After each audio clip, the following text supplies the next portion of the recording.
In the glistening lobby of Sterling Dynamics, silence is a currency, and no one is poorer than the janitor. But at 8:45 a.m. on a freezing Tuesday, Arthur broke the golden rule. He didn't just speak, he screamed. "Don't get in the car!" That single shout stopped a billionaire CEO in her tracks, humiliated a single father, and exposed a corporate conspiracy so dark it would tear the company apart. Everyone thought Arthur was crazy. Everyone thought he was fought, but what Catherine Sterling did next didn't just save a life, it destroyed an empire to build a new one. This is the story of how the man who cleaned the floors ended up cleaning house. Arthur Pendergast adjusted the strap of his faded grey jumpsuit, the name tag hanging slightly askew. It read simply, Arthur. No last name. To the people in the glass and steel tower of Sterling Dynamics, he didn't need a last name. He barely needed a face. He was part of the infrastructure, like the water coolers or the ficus plants in the lobby, essential for operation but entirely unworthy of notice. At 42, Arthur looked 10 years older. His hair was greying prematurely at the temples, and deep lines etched a map of exhaustion around his eyes. He pushed his mop bucket across the polished marble of the atrium, the squeak of the wheels the only sound in the cavernous space before the morning rush. He checked his cheap digital watch. 6:15 a.m. 2 hours, he whispered to himself. Just 2 more hours until the wolves arrive. His phone buzzed in his pocket. He wiped his hands on his trousers before pulling it out. A text from Mrs. Gable, the neighbor who watched his daughter Lily. Lily's coughing again. Inhaler is low. Can you pick one up tonight? Arthur stared at the screen, his chest tightening. The pharmacy copay was $40. He had $22 in his bank account until Friday. He typed back, I'll handle it. Thanks, Mrs. G. He shoved the phone back into his pocket, gripping the mop handle until his knuckles turned white. He was a single father to a 7-year-old girl with severe asthma working a job that paid minimum wage in a city that charged a premium for breathing air. He used to be different. He used to be someone. But that was before the medical bills for his late wife, Sarah, had drained their savings, their home equity, and eventually Arthur's spirit. Now he was just the guy who cleaned up the spills. Hey, Spot! Arthur flinched. He didn't turn around. He knew that voice. It was Brad Halloway, the VP of Operations. Brad was a man who wore suits that cost more than Arthur's car and possessed a soul smaller than a microchip. Arthur turned slowly. Good morning, Mr. Halloway. My name is Arthur. I don't care what your mother calls you. Brad sneered, sipping a latte that smelled of expensive vanilla. He pointed a manicured finger at a microscopic smudge on the glass turnstile. You missed a spot. If Catherine sees that when she walks in, it's my ass. And if it's my ass, it's your job. Clear. Crystal. Arthur said, his voice level. He had learned to swallow his pride years ago. It tasted like ash, but it kept Lily fed. Brad chuckled, dropping his empty sugar packet on the floor Arthur had just mopped. Good lad. He walked away, tapping on his phone. Arthur stared at the sugar packet. He closed his eyes, counted to 3, and swept it up. For Lily, he repeated. Do it for Lily. The lobby began to fill. The wolves were arriving. Analysts, engineers, marketing directors. They flowed through the turnstiles in a river of navy blue and charcoal grey.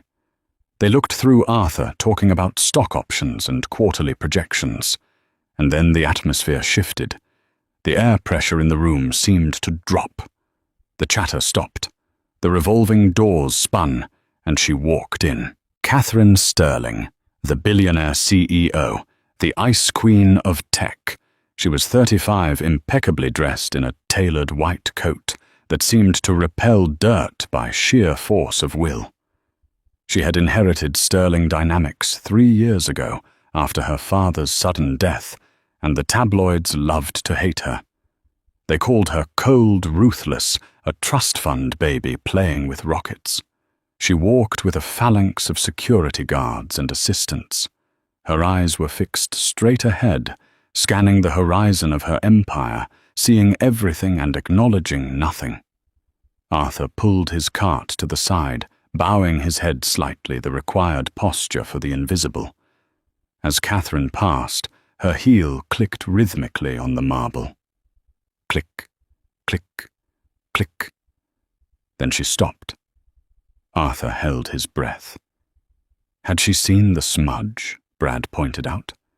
Catherine turned her head, looking not at the floor, but directly at Arthur.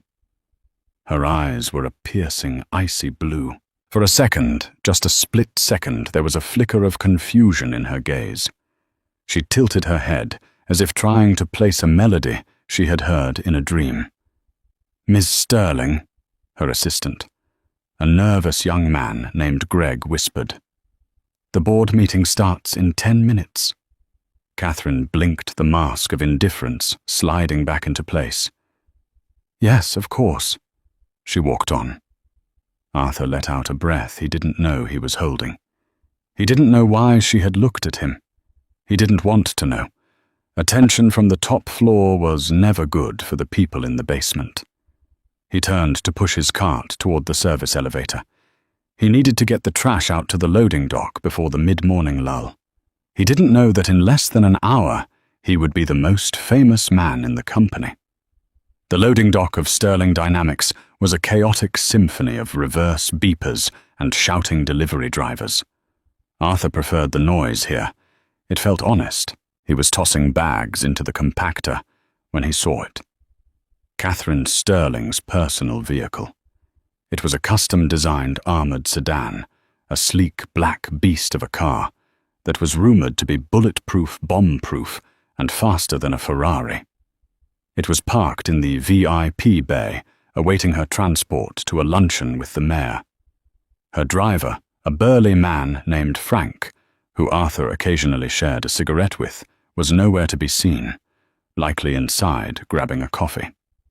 Arthur walked past the car to get to the recycling bin. As he passed the rear wheel, he smelled it. Acrid, sweet, metallic. He stopped. Arthur wasn't just a janitor. Before the tragedy, before the mop, Arthur had been a master mechanic. He had owned his own high-performance garage. He knew machines better than he knew people. He could diagnose an engine problem by the vibration in the floorboards. He sniffed again. Brake fluid. No, something sharper. Hydraulic fluid. He knelt down, pretending to tie his shoe. He glanced under the chassis of the multi-million-dollar vehicle. His blood ran cold. There was a small, almost invisible puddle forming near the rear axle. But it wasn't a leak. It was a cut. A clean, deliberate slice in the hydraulic line for the steering stabilization system. Arthur's mind raced. At low speeds, the car would handle fine. But the moment it hit the highway, anything over 50 miles per hour, the pressure would blow the line. The steering would lock. The car would flip. It wasn't a mechanical failure. It was an assassination attempt. "Hey, you get away from the car." Arthur jumped up. A security guard he didn't recognize was striding toward him, hand on his holster. "Sorry," Arthur stammered, raising his hands. "Dropped my keys." "Move along, janitor," the guard spat. "You scratch that paint and you'll be paying for it until you die." Arthur grabbed his cart and hurried away, his heart hammering against his ribs like a trapped bird. He had to tell someone. But who? Brad would laugh at him. The police. By the time they arrived, Catherine would be on the highway. He checked his watch. 9 a.m. She was leaving for the luncheon now. He ran to the service elevator, jamming the button. Come on. Come on. The doors opened, and he rode it up to the lobby level. When the doors opened, he saw the entourage. Catherine Sterling was walking toward the glass door's phone to her ear, surrounded by her team. Frank, the driver, was holding the door open for her. The black car was idling at the curb, gleaming in the sun. It looked perfect. It looked like a coffin. She was 20 feet from the door. 15 feet. Arthur stood by the elevator, frozen. If he shouted, he'd be fired. He'd lose the insurance for Lily. He'd be blacklisted. If you don't shout, she dies. He thought of Lily. If he died, who would protect her? But if he let a woman die to save his job? Could he ever look his daughter in the eye again? Catherine reached the revolving door. She stepped in. Arthur dropped the mop bucket. It clattered loudly, spilling soapy water everywhere. He didn't care. He ran. He burst through the security line, sprinting across the lobby in his heavy work boots. "Stop!" a guard yelled. Catherine was emerging from the revolving door on the sidewalk side. Frank was opening the back door of the sedan. She was bending down to get in. Arthur shoved past the receptionist, slamming his shoulder into the glass door. He stumbled out onto the sidewalk. She had one foot in the car. "Don't get in the car!" The scream tore from his throat, raw and desperate. It echoed off the glass facade of the building. Catherine froze. She was halfway into the vehicle. She looked up, startled. Frank, the driver, reached for his waistband. "Back off." Arthur didn't stop. He was fueled by adrenaline. "The hydraulic line. It's cut. Don't do it." He lunged toward her, not to attack, but to block the door. 3 security guards hit him at once. Arthur hit the pavement hard. His face scraped against the concrete. A heavy knee pressed into his back, driving the air from his lungs. Handcuffs clicked tight around his wrists. "Get him out of here." Brad Halloway came running out of the lobby, face purple with rage. "I want him arrested. Assault attempted kidnapping." Catherine had stepped back from the car, her face pale. She smoothed her coat, looking down at the man pinned to the sidewalk. Arthur wheezed, tasting blood. He lifted his head, locking eyes with her. "Check. The axle," he gasped, ignoring the boot on his neck. "Rear. Passenger. Side. Please." "Shut him up," Brad yelled. "Ms. Sterling, I am so sorry. This lunatic is a temp. He's gone. Immediately." Brad looked at the guards. "Drag him to the alley. Wait for the cops." The guards hauled Arthur up. He couldn't breathe. His shoulder screamed in pain. He looked at Catherine one last time, pleading with his eyes. "Wait!" The voice was quiet, but it cut through the chaos like a diamond cutter. Catherine raised a hand. "Stop." "Ms. Sterling," Brad said, his voice trembling with false concern. "He's dangerous. We need to secure—" "I said, wait." Catherine walked past her terrified VP. She walked right up to Arthur, who was being held by 2 massive guards. She looked him up and down. She saw the graying hair, the name tag that said Arthur, the desperate sincerity in his eyes. "You're the man from this morning," she said softly. "The one in the lobby." Arthur nodded, breathless. "The line is cut. Someone cut it." Catherine turned to Frank.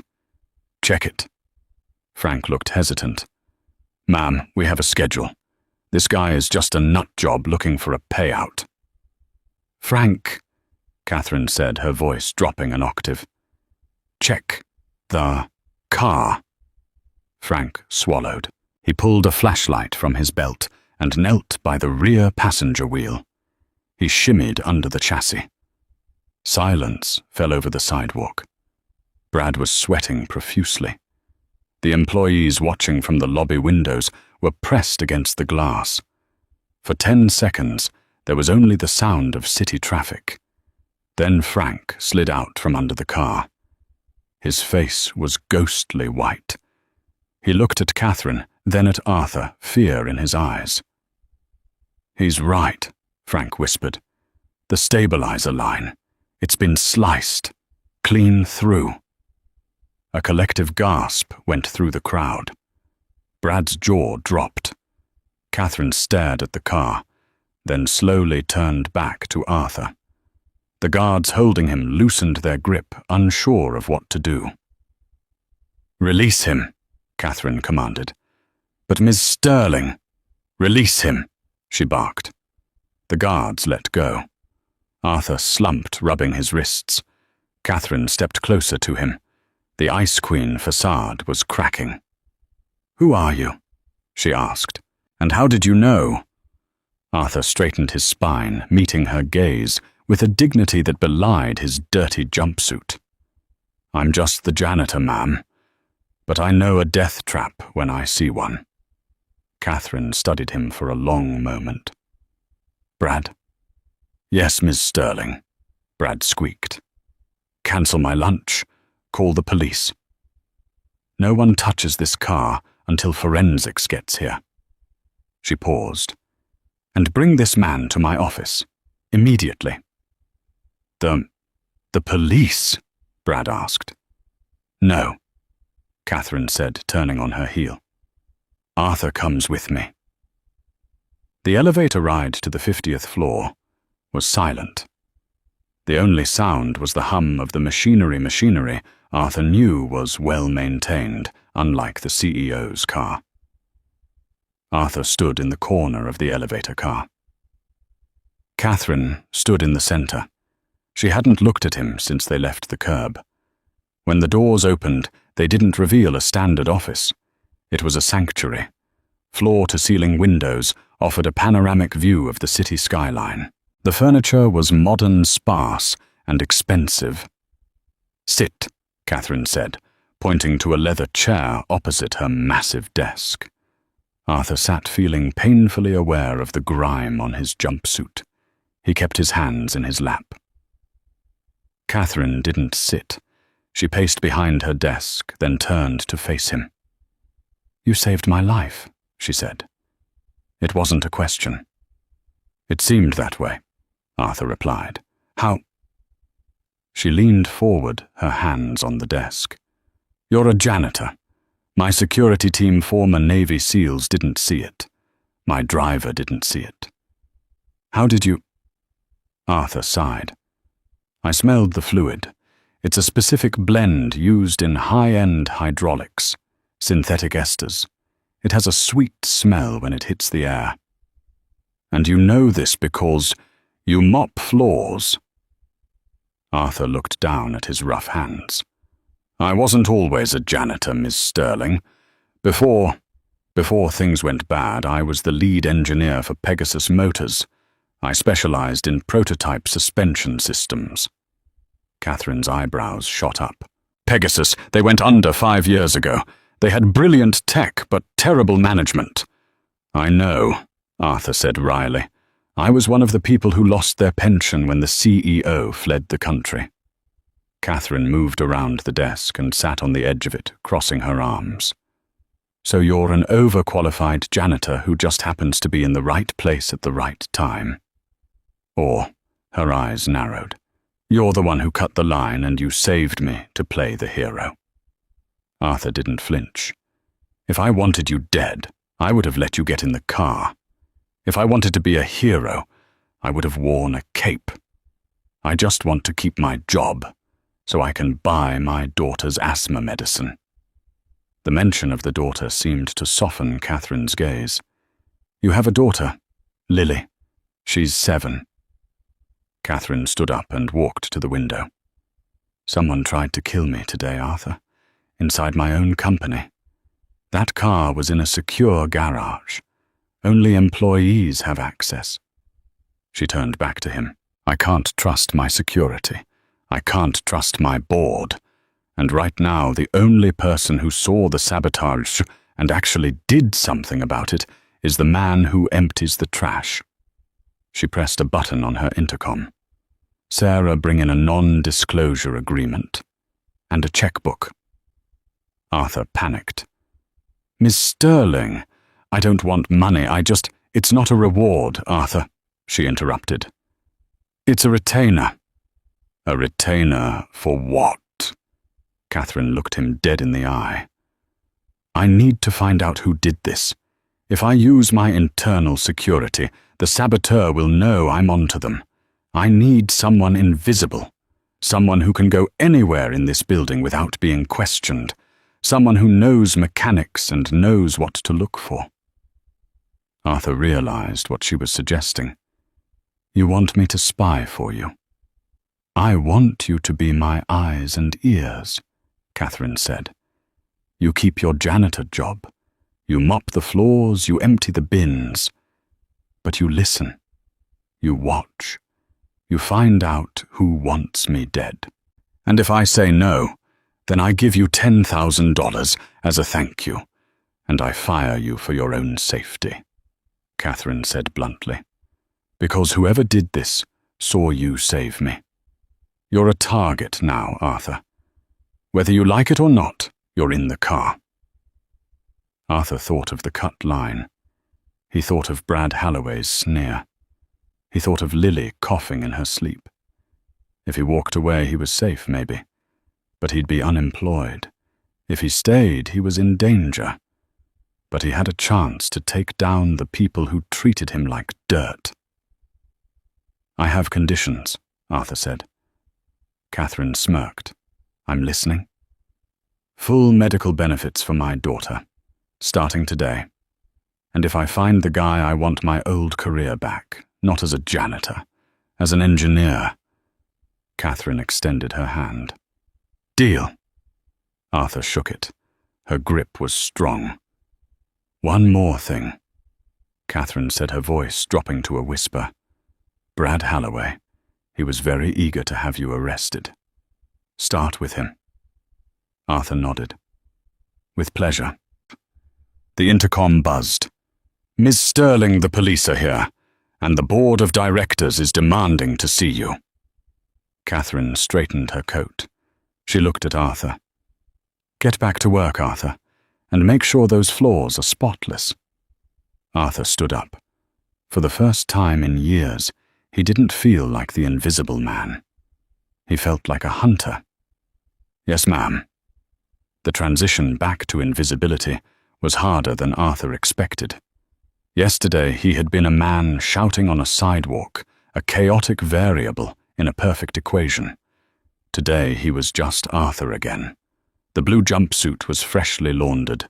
His cart was restocked with paper towels and industrial cleaner, and the world of Sterling dynamics returned to its natural order. Everyone looked right through him.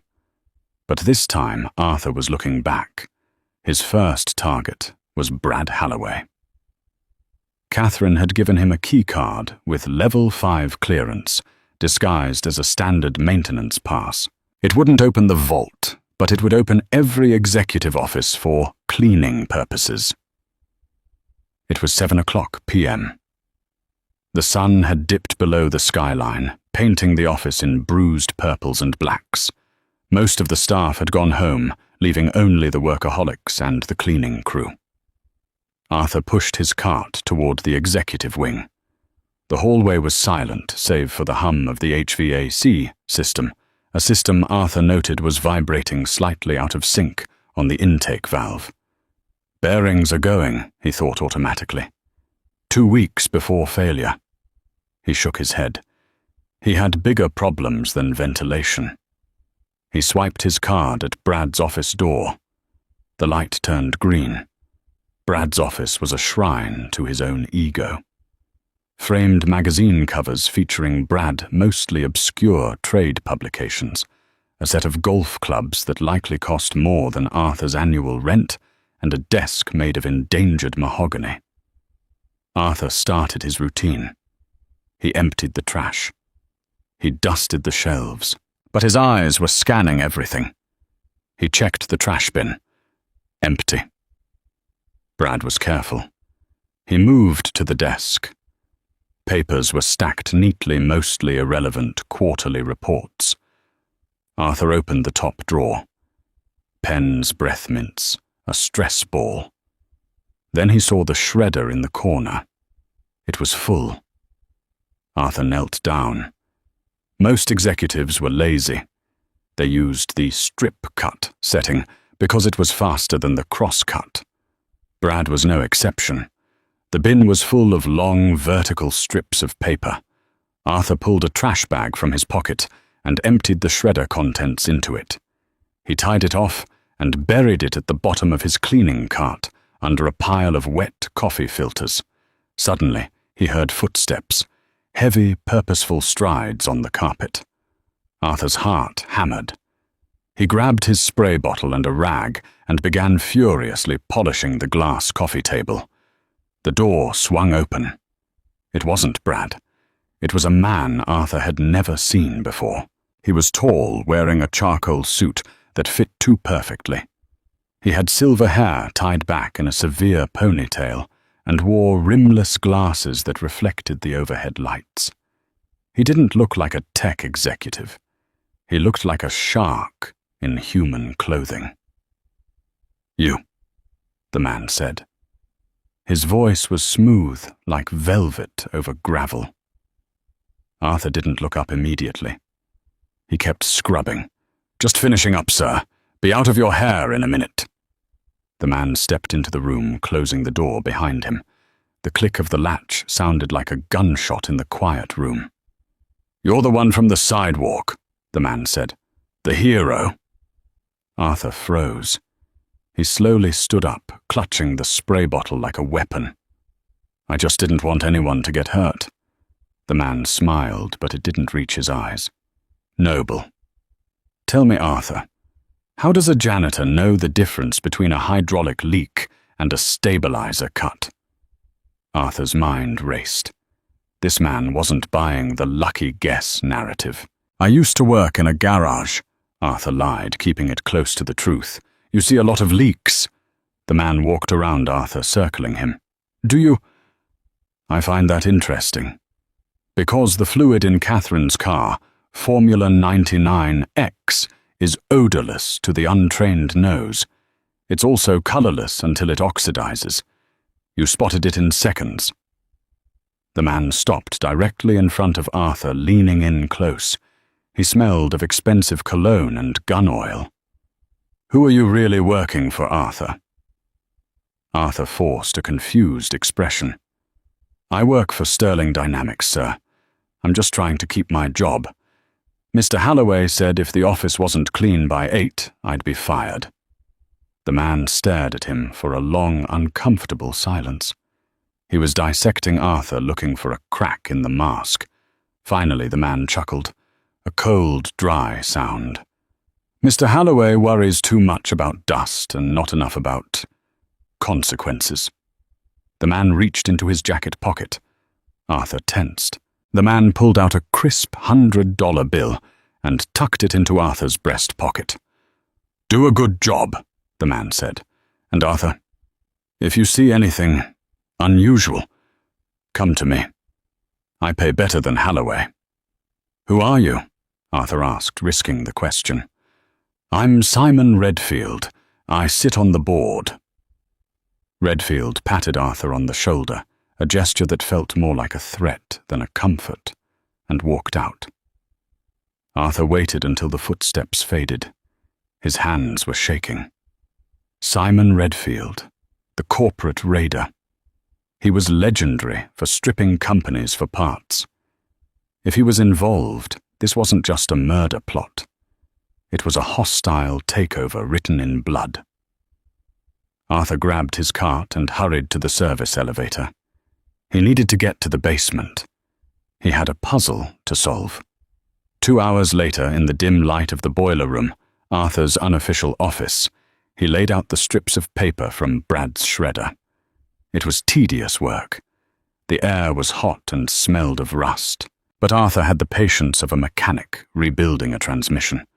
He used Scotch tape and a pair of tweezers. Strip by strip, the document began to form. It was an email printout. From encrypted to B. Halloway. Subject, Phase 2. Timeline, delays are unacceptable. The architect grows impatient. The accident must look like negligence. Ensure the logs for the garage security cameras are wiped by Friday. Arthur's stomach churned. The architect.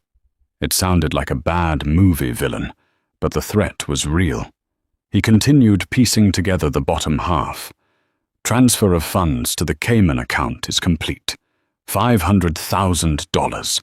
Do not fail us, Brad. You know what we have on you. Arthur sat back, wiping sweat from his forehead.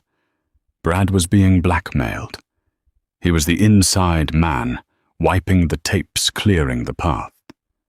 But he wasn't the brain. Arthur took a picture of the taped-up document with his phone. He needed to get this to Catherine. His phone buzzed. A notification from his banking app. Deposit received insurance claim. Adjustment. Balance $0. Coverage active. And then a text from Mrs. Gable Pharmacy called. They said the inhaler is fully covered. No copay. I picked it up. Lily is sleeping soundly. Arthur stared at the screen, tears pricking his eyes.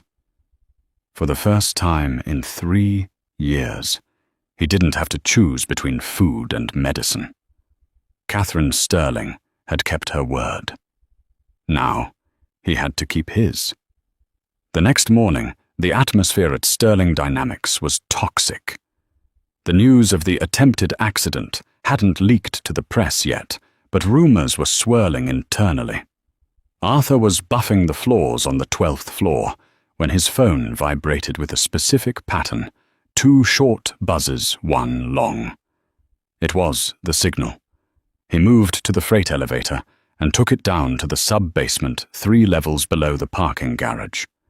This area was strictly storage old prototypes, dusty servers and archives. At the end of a long corridor of filing cabinets, a heavy steel door stood slightly ajar. Arthur slipped inside. Catherine was there. She wasn't wearing her usual power suit. She was in jeans and a black turtleneck, looking less like a CEO and more like a cat burglar. She was pacing. "Report," she said, the moment the door clicked shut.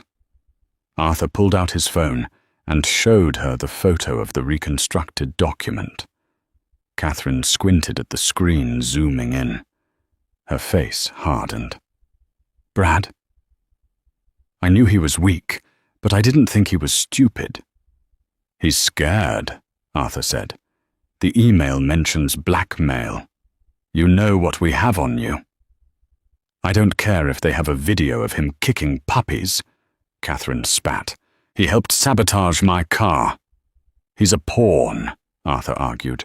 "If you fire him or arrest him, now the person pulling the strings, this architect, will just cut him loose and find another way to get to you. We need to watch him."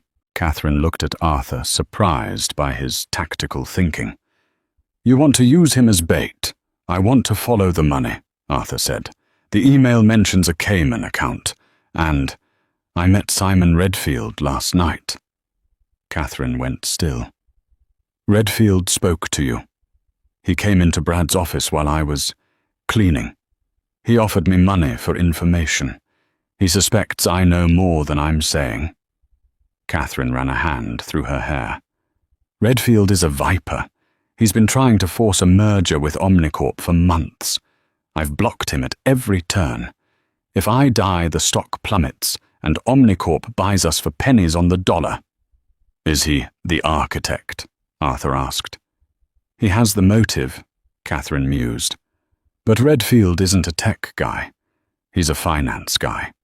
The sabotage on your the cut line, that required engineering knowledge, specific knowledge." Arthur nodded. That's what I wanted to talk to you about. The cut on the line. I couldn't stop thinking about it last night. It wasn't just a knife. The hydraulic lines on your armored sedan are reinforced with Kevlar weave. You can't just slice them with a pocket knife. Catherine's eyes widened. So how did they do it? They used a thermal lance cutter, Arthur explained. A micro-torch. It cauterizes the rubber as it cuts, which delays the leak until pressure builds up. It's a very specific tool. Arthur paused, his voice dropping. It's a tool we developed at Pegasus Motors for cutting carbon fiber in a vacuum. The silence in the storage room was heavy. Pegasus, Catherine whispered. Your old company. The company that went bust because the CEO embezzled the pension fund and vanished, Arthur corrected bitterly. Victor Draven. Catherine said the name. Yes, Victor Draven. He disappeared with millions. But here's the thing. The patent for that thermal cutter. It was never sold. It vanished with him. Arthur paced the small room. If that tool was used on your car, it means one of two things. Either someone stole the tech from the archives of a dead company, or Victor Draven is working with someone inside Sterling Dynamics. Catherine leaned against a stack of dusty boxes. She looked tired. For a moment, the billionaire facade completely dropped. She looked like a frightened young woman carrying the weight of the world. My father bought some of Pegasus's assets when they liquidated, she admitted softly. Mainly the battery patents, but we hired a few of their researchers. Who? Arthur asked sharply. I'd have to check the HR logs, but the chief technical officer, Elias Thorne. No, wait, Elias retired. His replacement is Julian. No, sorry, Richard. Richard Vance. Correction, band name, Vance. Richard.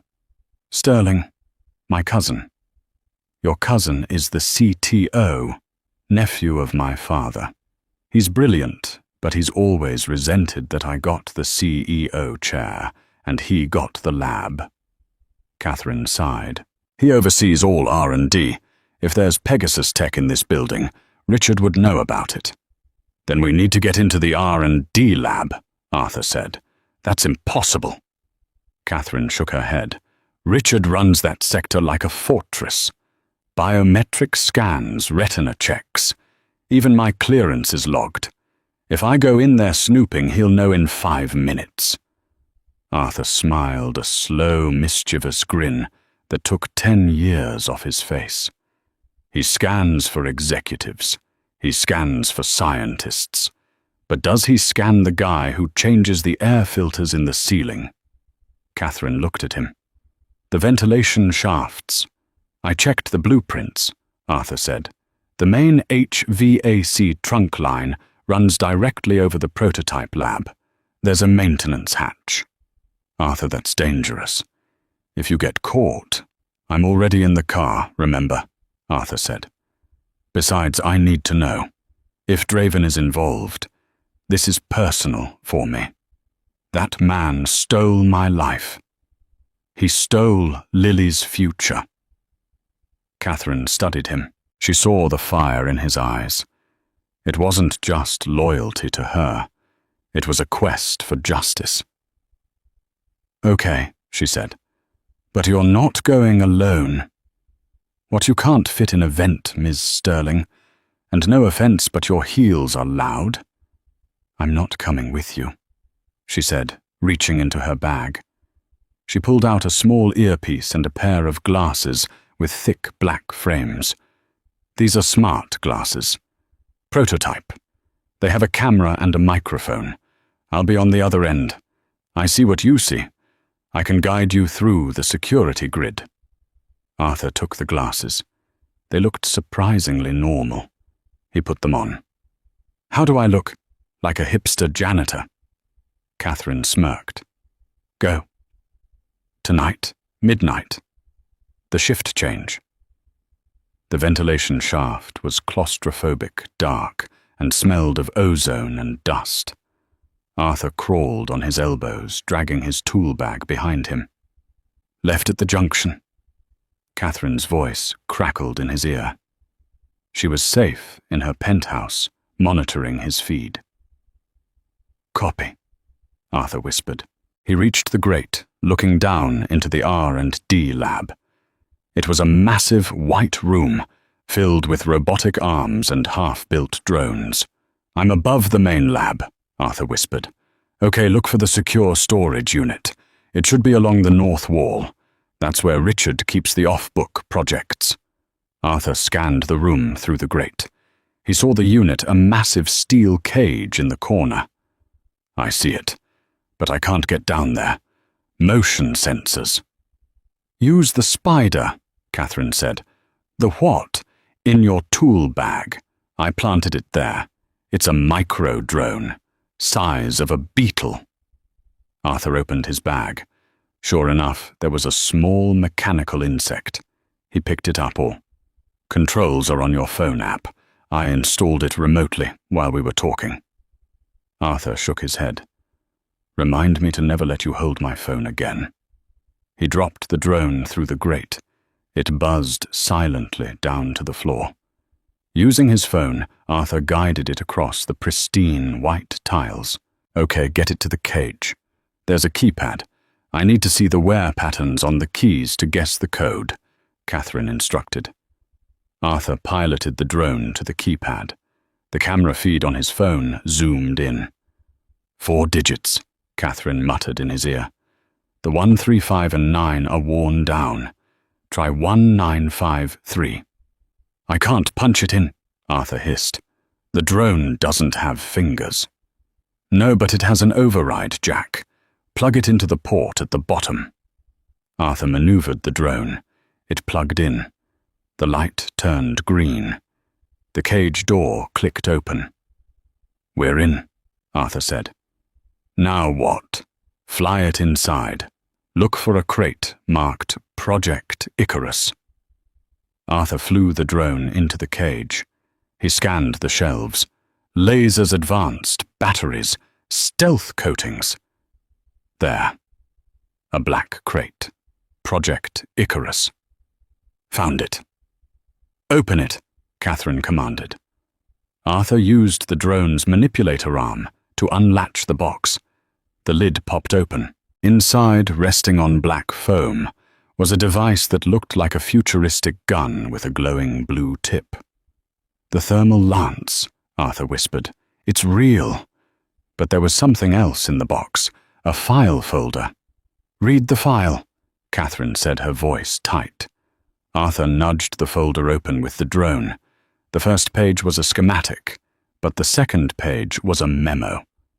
"To the architect, from V. Draven Re Sterling Acquisition. The prototype is ready. Once Catherine is removed and the stock crashes, Redfield will authorize the buyout. Then we can begin mass production of the weapon using Sterling's factories. My revenge will be complete." "Draven," Arthur growled. "He's working with Redfield, and they're using your factories to build weapons." "Arthur," Catherine's voice suddenly spiked with panic. "Arthur, get out! Now! What I need to get images of. I'm reading a heat signature in the vent. Behind you! Get out!" Arthur froze. He slowly turned his head in the cramped shaft. 10 feet behind him, in the darkness of the tunnel, 2 red eyes were glowing. It wasn't a rat. It was a drone. A security hunter-killer drone. And then he heard the sound of a pistol slide racking. "Well, well," a voice echoed from the vent grate below him. "The janitor who plays spy." Arthur looked down. Standing directly under the vent, looking up with a cruel smile, was Richard Sterling. And standing next to him, holding the remote for the hunter drone, was a man Arthur hadn't seen in 5 years. Victor Draven. "Flashbang!" Arthur yelled. He grabbed a canister of compressed cleaning air from his belt, ripped the nozzle off, and threw it at the drone behind him. while simultaneously kicking the grate out beneath him. The canister exploded in the vent, creating a cloud of freezing fog that blinded the drone's sensors. Arthur fell through the open grate, crashing onto the floor of the lab amidst the debris of the ceiling tiles. He landed hard, rolling to his feet. "Kill him!" Draven screamed. Arthur didn't wait. He grabbed a heavy metal tray from a workbench and hurled it at Richard, then sprinted for the emergency exit. Alarms began to wail. The lab was locked down. "Arthur.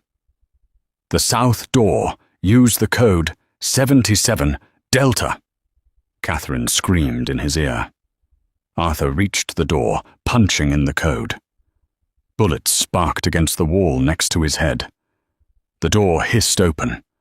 Arthur dived through, rolling into the hallway, and scrambled toward the stairwell.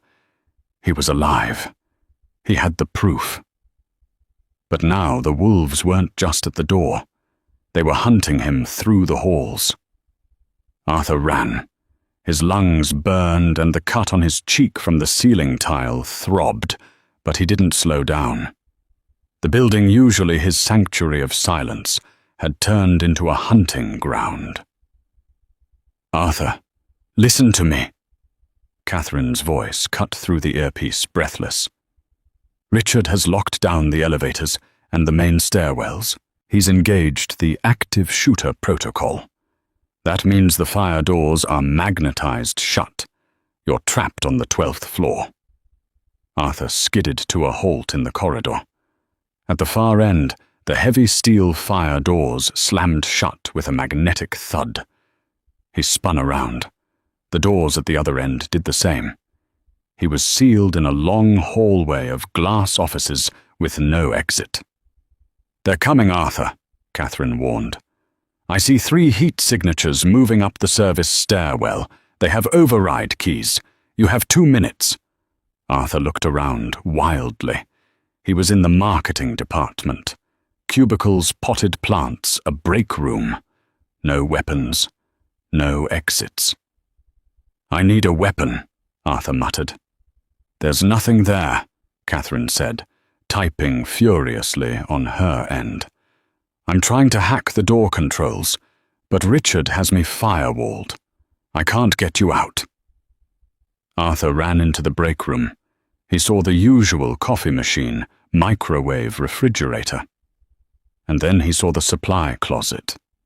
The janitor's closet. He kicked the door open. It wasn't much. A mop sink, shelves of chemicals, a bucket on wheels, and a high-powered floor buffer. 2 minutes, Arthur asked. Less, 90 seconds. That's plenty. Arthur grabbed 2 jugs, industrial ammonia, and high-grade bleach. He knew never to mix them. It created chloramine gas, a deadly respiratory irritant. But he wasn't planning on breathing it. He poured the bleach into the mop bucket. He tied a string to the handle of the ammonia jug and rigged it to the doorknob of the stairwell entrance. "Arthur, what are you doing?" "Cleaning house," he grunted. He dragged the heavy floor buffer to the middle of the hallway. He plugged it in. This wasn't a standard buffer. It was the Sterling Cyclone 5000, a prototype heavy-duty polisher that Arthur knew had a defect. If you bypassed the safety regulator, the RPMs would triple, turning the spinning pad into a dangerous projectile launcher. Arthur pulled his multi-tool from his belt and popped the casing off the buffer's motor. He shorted the regulator wire. The machine hummed with a terrifying high-pitched whine. Clang. The stairwell door handle turned. "They're here," Catherine whispered. The door swung open. The string pulled tight. The ammonia jug tipped, pouring its contents directly into the bucket of bleach positioned below. A thick white cloud of gas instantly erupted, filling the entryway. "Check fire! Check fire! Gas!" A mercenary screamed, coughing violently. 3 men in tactical gear stumbled into the hallway, eyes streaming, throats burning. They were disoriented, waving their pistols blindly. "Now!" Arthur yelled. He kicked the floor buffer. The machine, spinning at 3,000 RPM, shot forward across the polished floor like a hockey puck from hell. It slammed into the shins of the lead mercenary. The man screamed as his legs were swept out from under him. He fired his weapon into the ceiling as he fell. The other two mercenaries scrambled, trying to aim through the gas and the chaos. Arthur didn't wait. He sprinted toward the window. "Arthur." "The window doesn't open. It's tempered glass," Catherine shouted. "I know." Arthur grabbed a fire extinguisher from the wall. He didn't aim for the window glass. He aimed for the metal frame where the stress points were. He hammered the pin. Crack! The window spider-webbed. The mercenaries were recovering. One raised his rifle. Arthur took a breath, looked at the drop 12 stories down to the concrete terrace, and jumped. He didn't fall. He landed on the window washing rig that was parked just one floor below. He had prepped it that morning. He scrambled into the metal basket, hitting the lower button. Bullets shattered the glass above him, raining shards down on his head. "I'm on the rig," Arthur yelled. "I'm heading to the terrace." "Arthur, listen," Catherine said, her voice eerily calm. "Richard knows you have the files. He's not trying to arrest you. He's going to kill you. And if he can't get you, he's coming for me. Where are you?" "I'm in my office. They just cut the power to the penthouse. I hear them at the door." Arthur looked up. The penthouse was 40 floors above him. The window washing rig was slow. He'd never make it. "Lock the door." Catherine barricaded it. "It's electronic, Arthur. Without power, the mag locks are dead. They're going to breach in seconds." Arthur looked at the controls of the washing rig.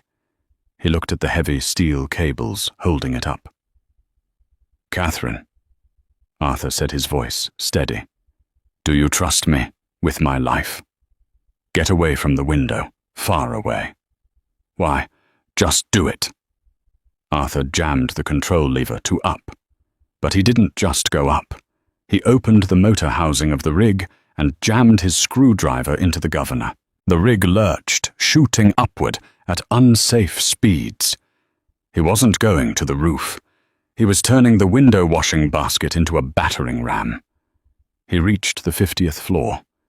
He saw the mercenaries in the office through the glass. They had Catherine cornered behind her desk. Victor Draven was holding a gun to her head. Arthur screamed. The heavy steel basket of the rig slammed into the penthouse window at full speed. Crash! The explosion of glass was deafening. The sheer force of the impact shook the room. The basket swung inside the office like a wrecking ball, smashing into the mercenaries and sending furniture flying. Draven was knocked backward by the shockwave. Catherine dove to the floor. Arthur leaped from the swinging basket, landing on the glass-covered carpet. He tackled Draven, driving his shoulder into the man's gut. The gun skittered across the floor. Draven, younger and stronger, punched Arthur in the face. Arthur saw stars. Draven wrapped his hands around Arthur's throat, squeezing. "You filthy janitor." Draven spat, his face twisted in hate. "You should have stayed in the trash." Arthur's vision blurred. He reached out his hand, grasping for anything. He felt the heavy glass award on Catherine's desk. The Entrepreneur of the Year award. He swung it. Thud. Draven collapsed unconscious. Arthur gasped for air, rolling off the man. The room was silent. The mercenaries were groaning in the wreckage of the window rig. Catherine crawled out from behind the desk. She looked at the destroyed office, the unconscious villains, and the man in the dirty blue jumpsuit bleeding on her Persian rug. She crawled over to him, tears in her eyes. She took his face in her hands. "You're fired," she whispered, a smile breaking through the fear. Arthur coughed, grinning through blood-stained teeth. About time. The next morning, the boardroom of Sterling Dynamics was packed. The air was thick with tension. Simon Redfield sat at the head of the table, checking his watch. "Catherine is absent," Redfield announced, his voice oozing fake sympathy. "And given the tragic events of last night, the mental breakdown of a janitor, the fire in the penthouse, it is clear that Ms. Sterling is no longer fit to lead. I propose an immediate vote of no confidence and a merger with Omnicorp." The board members murmured. They had heard rumors. A janitor gone rogue. An explosion. Catherine missing. "All in favor?" Redfield asked, raising his hand. Richard Sterling, sitting to his right with a bandage on his forehead, raised his hand. "Aye." "Nay." The voice came from the door. The heavy oak doors swung open. Catherine Sterling walked in. She wasn't wearing a bandage. She was wearing a blood-red power suit that looked like armor. She looked impeccable. And walking right beside her was Arthur. He wasn't in a jumpsuit. He was wearing a tailored charcoal suit that fit his broad shoulders perfectly. He was clean-shaven, his hair combed back. He looked every inch the engineer he used to be. Redfield's face went pale. "Catherine, but the police said what we told them to say," Catherine said, taking her place at the head of the table. She shoved Redfield's chair aside with her hip. "Sit down, Simon." Arthur stepped forward. He placed a flash drive on the table. "Ladies and gentlemen of the board," Arthur said, his voice commanding the room. "My name is Arthur Pendergast, formerly the lead engineer of Pegasus Motors. Currently, the man who is going to keep you out of federal prison." He tapped the laptop connected to the projector. The screen lit up. It wasn't just the emails. It was a video, the video from the smart glasses Arthur wore in the vent. The board watched in stunned silence as the footage showed Victor Draven and Richard Sterling standing over the thermal Lance prototype. They heard the audio clearly. "Once Catherine is removed, we can begin mass production of the weapon." Arthur paused the video on Richard's face. "Illegal arms manufacturing," Arthur said. "Corporate espionage, attempted murder, conspiracy to commit terrorism." He turned to Redfield. "And here are the bank transfers from the Cayman account, signed by Simon Redfield, funding the whole operation." Redfield stood up, knocking his chair over. "This is fake. This is a janitor. You're going to listen to the help." "I think we are," a senior board member said, standing up. "Security." The doors opened again, but it wasn't private security. It was the FBI. Agents swarmed the room. Handcuffs were slapped on Richard Sterling, who was weeping. Victor Draven, already in custody from the night before, was being processed downtown. Simon Redfield tried to run for the side door, but Arthur stepped in his path. Arthur didn't touch him. He just stood there, arms crossed. "Move, janitor," Redfield hissed. "No," Arthur said calmly. "I don't think I will." Redfield looked at Arthur, then at the agents closing in. He slumped, defeated.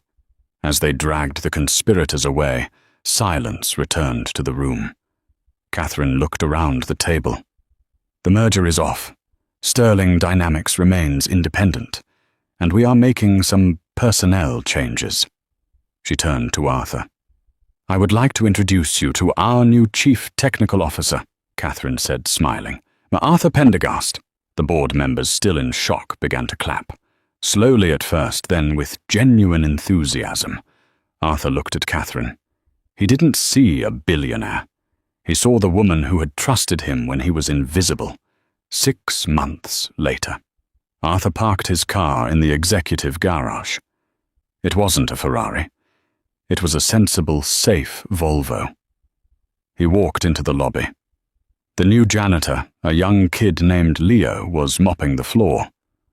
"Morning, Mr. Pendergast," Leo said, looking nervous. Arthur stopped. He remembered the feeling of being invisible, the feeling of being looked through. He walked over to Leo. "You missed a spot, Leo," Arthur said seriously. Leo's face fell. "I'm sorry, sir, Arthur smiled and winked. "Just kidding. You're doing a great job. Hey, are you still studying for your GED? "Yes, sir. Trying to. Bring your books to my office at lunch. I can help you with the math section." Leo's jaw dropped. "Really? Really? We look out for each other here." Arthur walked toward the elevator. The doors opened, and Catherine was inside. She held the door for him. "Ready for the launch?" she asked. "The suspension system is perfect," Arthur said, stepping in. "Safe as a house. How is Lily?" "She's great. She won the science fair. She built a model of a hydraulic stabilizer." Arthur beamed. "She wants to be an engineer."